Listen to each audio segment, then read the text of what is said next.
Hello and welcome to the Headache Doctor podcast, where on this podcast, it's our mission to educate and empower everyone with headaches and migraines so that you can break free from a life of fear of your next headache or migraine and dependence on medication. In today's podcast, we're going to talk about one of the most commonly diagnosed issues in the neck, and that would be a military neck, a reduced curvature to the normal curvature of your neck. So you have this sort of flat neck. You've lost the curve. If you've received that diagnosis, this is going to be a very practical, helpful podcast for you. If you have not received that diagnosis, stay tuned because we're going to talk about a lot of things that are going to be very practically helpful for you, not only as you enter into the healthcare system and continue to navigate what this problem might be, but also very practical tips that most people with headaches and migraines are going to run into whether you've had that diagnosis or not. I'm Dr. Taves, your host on the Headache Doctor podcast.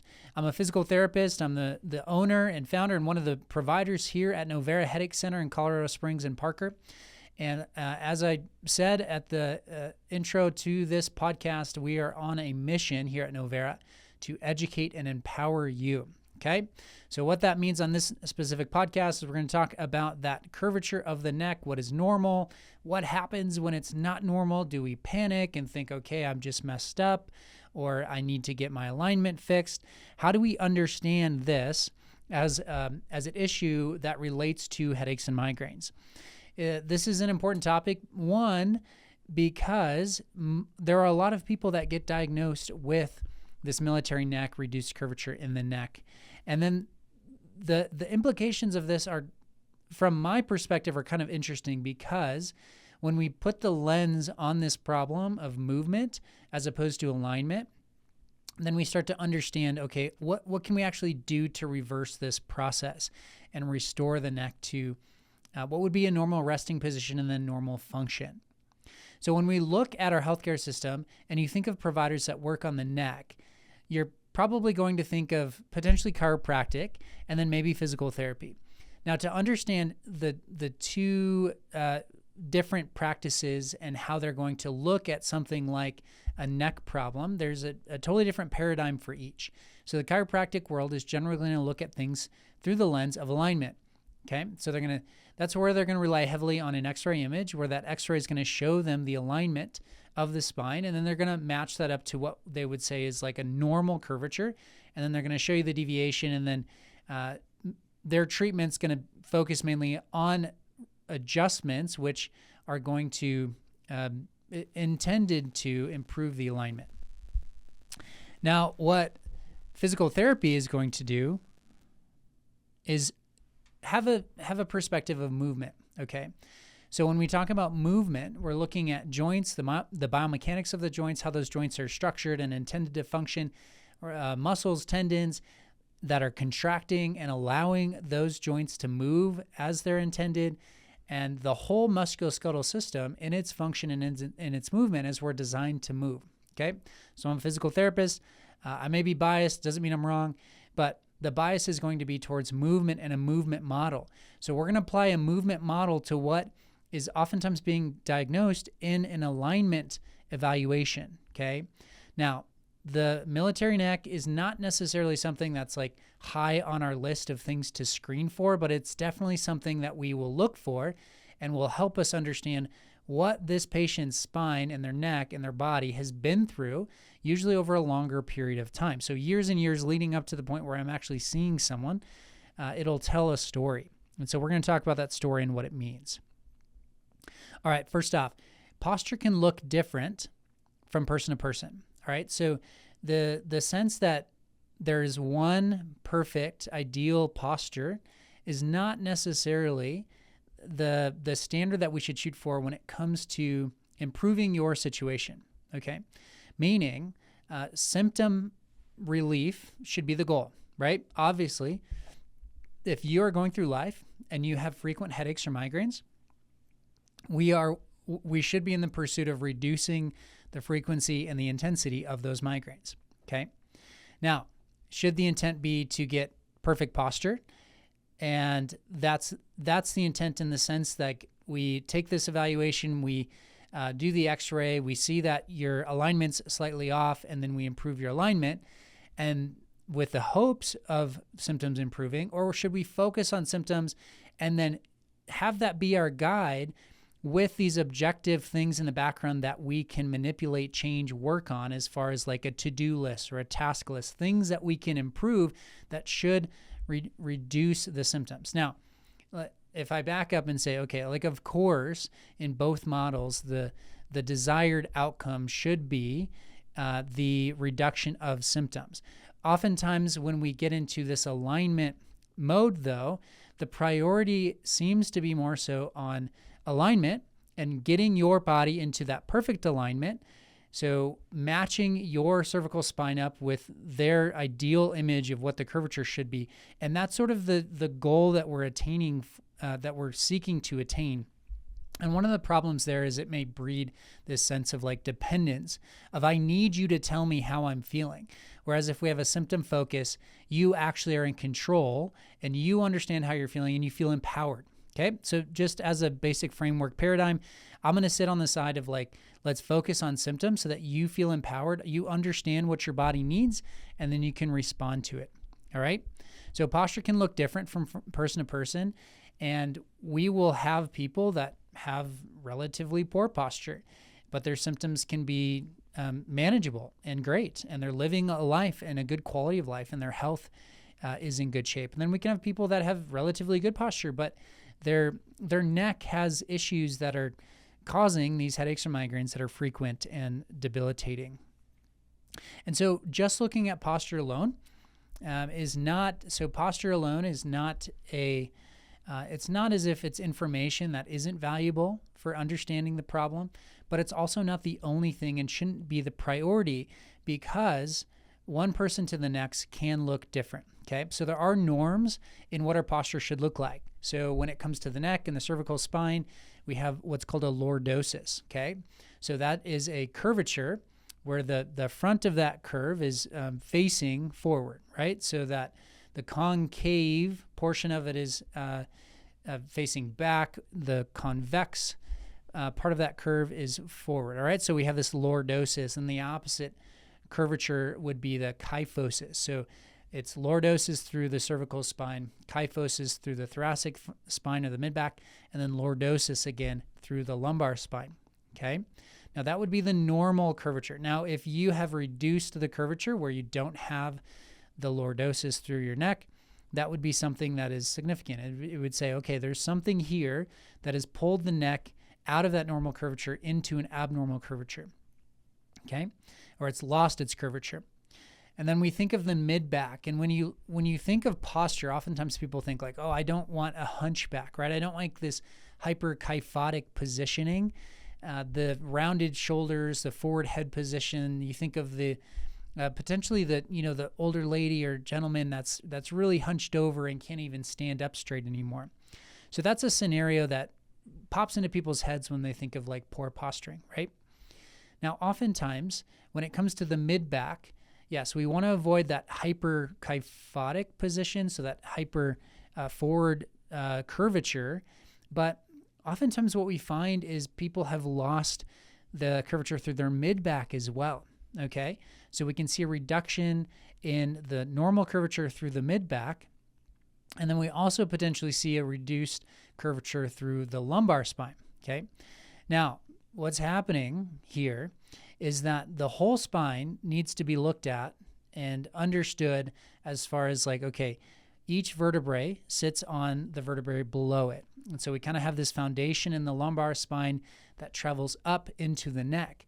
So what's happening down low in the lumbar spine is impacting the thoracic spine, and the thoracic spine is impacting the neck itself, okay?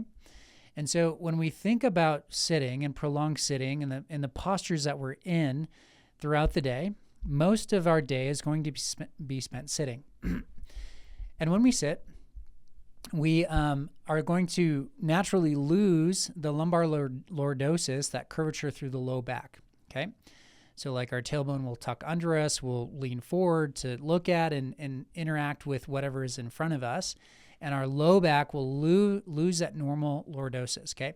And so what happens is our mid-back is in a natural kyphotic position, but if we're trying to sit up straight, which a lot of people that are very aware of their posture and want to sit up straight because they feel tension, they know that they get headaches, they will pull their shoulders back and correct what is missing in their low back by overcorrecting through their mid back. Okay.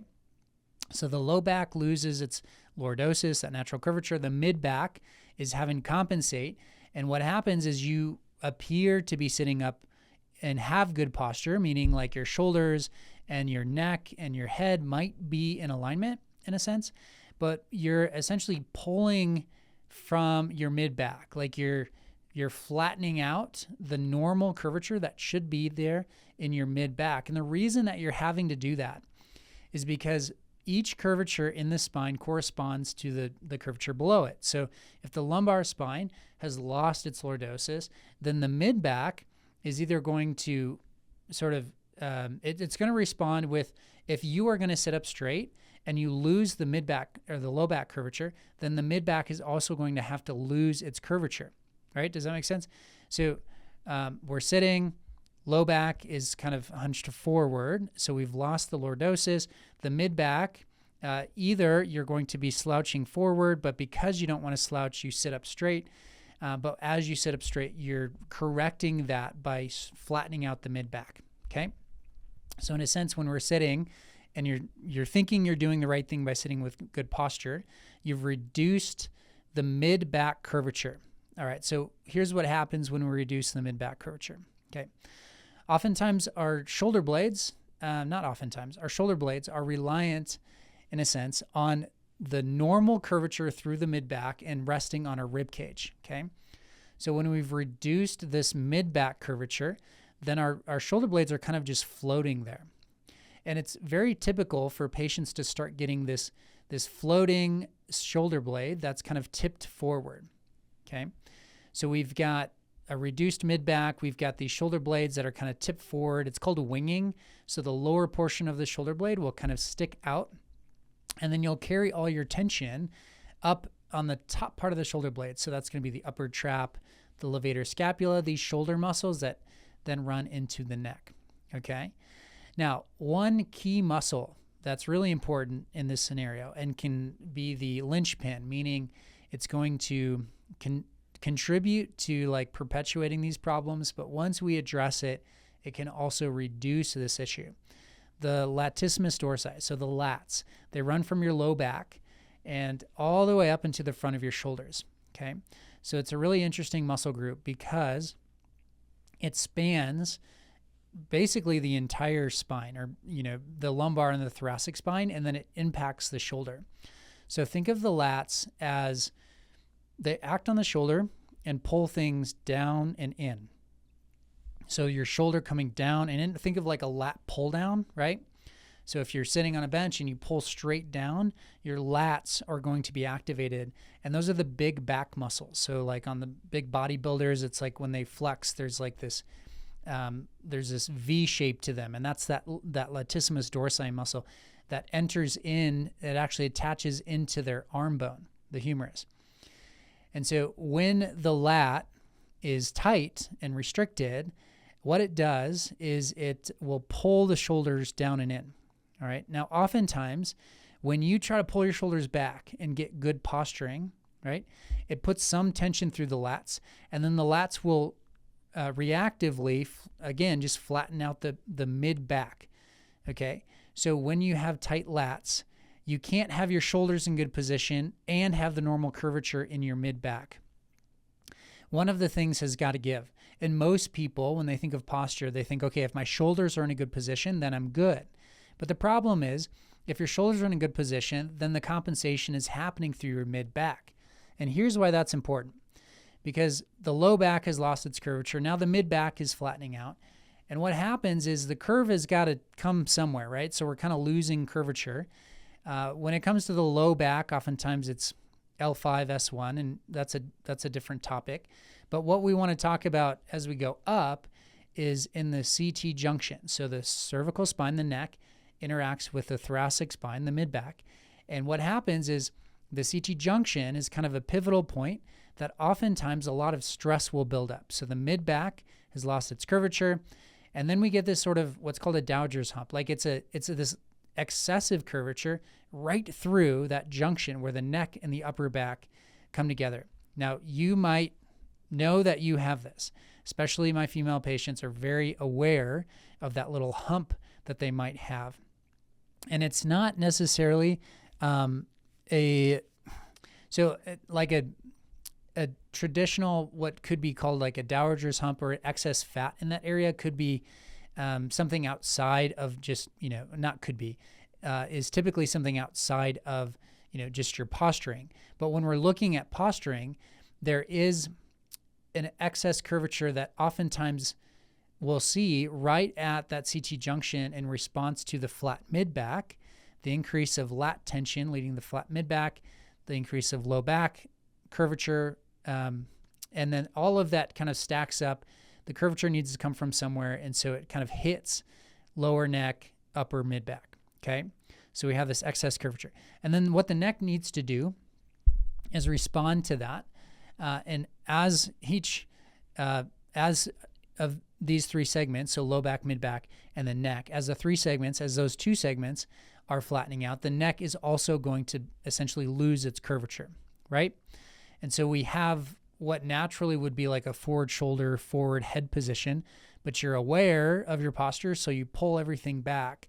Well, what happens is the shoulders are now carrying more tension than they should. The levator scap and the upper trap, so these are shoulder muscles that attach into the neck, are trying really hard to like correct the position of the shoulders, and they're trying to help the neck be stable. Because the neck itself isn't able to be in that normal curvature, it flattens out. Then you have this increase in these accessory muscles in your neck that are having to pick up the slack. They're having to do more work than they actually want to do. And so you see an increase in tension in muscles like the scalenes, this SCM muscle that runs from the base of the skull into the sternum. And so we've got like substantial tension through the sides of the neck, right? So we've got this flat cervical spine, and then we have tension running along the sides of the neck, usually the SCM. This, if you're watching on YouTube, it's this muscle impinging, and you're probably aware of it, and maybe you can naturally see it and pinch it, and then pain refers up into the head. And so we've got flat mid-back, winging scapula. We've got tight lats, which are pulling our shoulders forward, but we're fighting that because we want to have good posture, which results in this excess curvature through the lower part of the neck, in the upper back, lower neck, and then the neck itself flattens out, increasing the amount of tension through the cervical accessory muscles that are just like trying to hold our 10 to 12 pound head up. And then as we reach the top, the very top of the neck, we can also see this issue with the head sitting on the first bone, which is that nodding motion. So it's the OA joint. Now, the OA joint should nod about 10 degrees into this forward nodding. Most of the patients we see have lost that, okay? So they're not able to nod appropriately. So what happens is you can still nod, right? Like no one comes to us and says, I can't nod. And that's, I've noticed I can't nod my head. Like everyone can still nod because we have other segments of the neck that can pick up the slack, but it should be coming up high, right? But when the upper part of the neck isn't doing its job, that motion then comes from the mid part of the neck. Okay, so think of your head as wanting to just always be cocked back. You're basically like your nose is stuck up in the air. But because that's not reality and our eyes need to be on this horizontal plane, and what you're looking at is typically directly ahead or down, you're going to tuck. You're going to tuck your chin. Now that tucking motion comes from the mid part of the neck, right? And so what happens is your neck has to compensate for a tight upper neck by being in a flexed position. And that flexed position further perpetuates this like lack of curvature or the reverse curvature through the mid neck. All right, so hopefully that all makes sense. Just a quick recap here from bottom up. So we typically find that this is someone who is aware of their posture, but they are sitting for a good chunk of their day. When they sit, they lose the curvature, the normal curvature, through their low back. When they lose the normal curvature through their low back, their mid back now has to deal with that. And typically the mid back will start to flatten out. They will pull their shoulders back, but their lats are tight. And because their lats are tight, it will tip the shoulder blades forward. It will pull from the mid back and flatten the mid back out. But the curve has to come from somewhere. And so that excess curvature through the upper back into the neck is what we see. The neck then becomes flat. There's accessory muscles in the neck that have to work harder just to hold the head up. And we also see the upper part of the neck contributing as the tension there leads to the mid portion of the neck having to do more of the motion to get the head into a neutral or looking down position. Okay. So all of that is how we at Novera Headache Center would look at something like the military neck, the straightened neck, the lost curvature through your neck. All right. Now, if that sounds like a lot and you're like, okay, what do I do about this? There's a few simple things that you can do, but I want to lay the expectation first.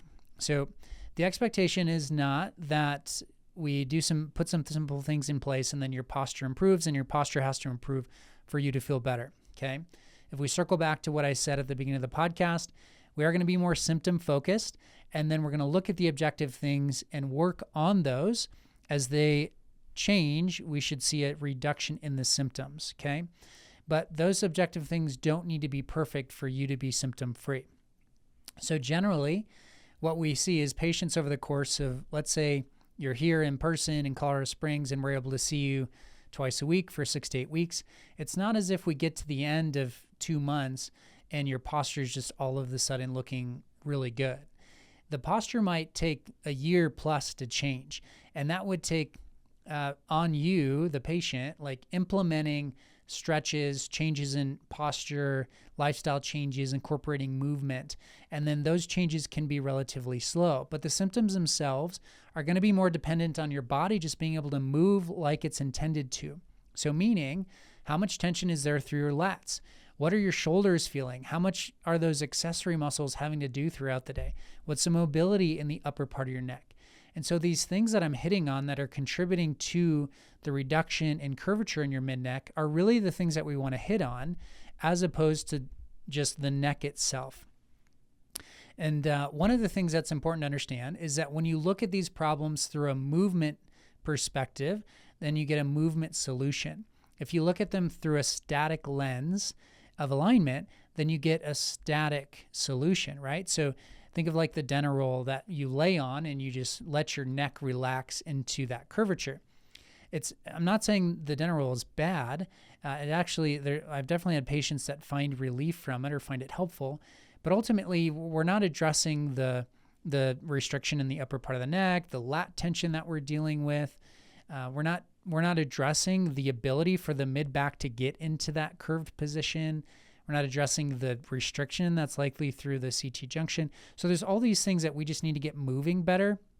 And once we get it moving better, the body's just going to be under less stress.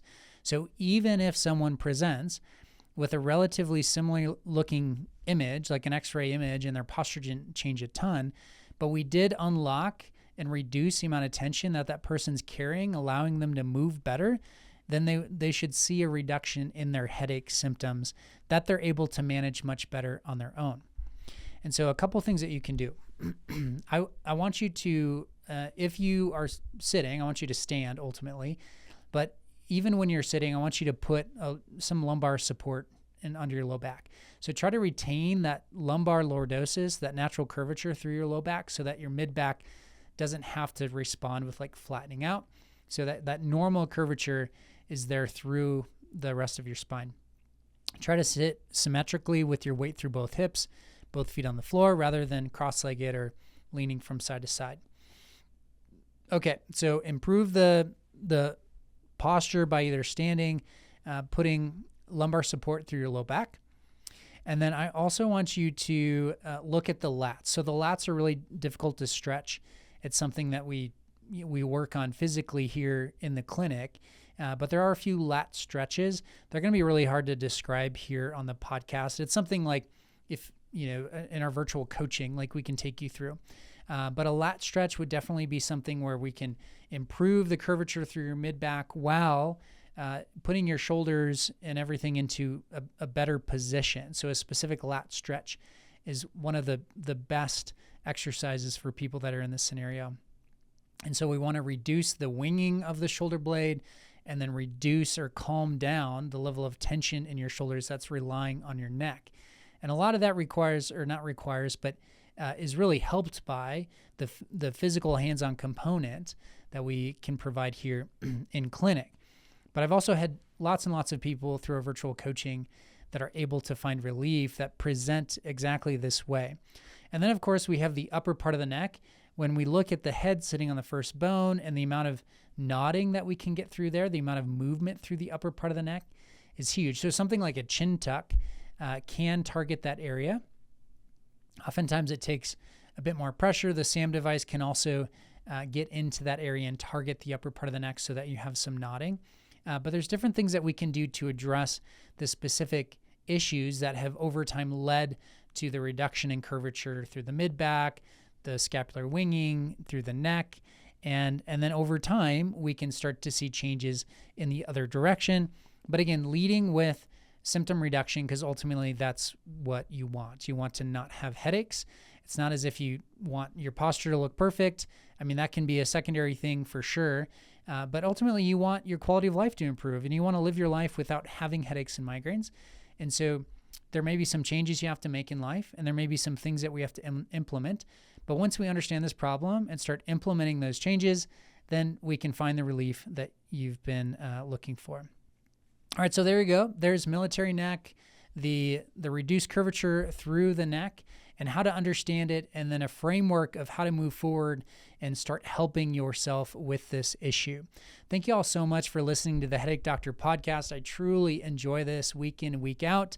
I'm very passionate about helping people with headaches and migraines. It's a big problem that we're trying to solve here at Novera. If you would like to interact with us, contact us, please send us an email, hello@noveraheadachecenter.com, or go online to noveraheadachecenter.com and book an appointment, either virtual or in person. We love to get to know your story and help you through this process. If you just enjoy this podcast and you would like to get it into the ears and eyes and the minds of those that have not yet heard about us but are still struggling with headaches and migraines, please like this, share it, leave us a 5-star review, and that would go a long way into helping promote what we do here at Novera. Thank you all so much for listening to the Headache Doctor podcast. As always, it's our mission to educate and empower everyone with headaches and migraines so you can break free from a life of fear of your next headache or migraine and dependence on medication. I'll see you next week.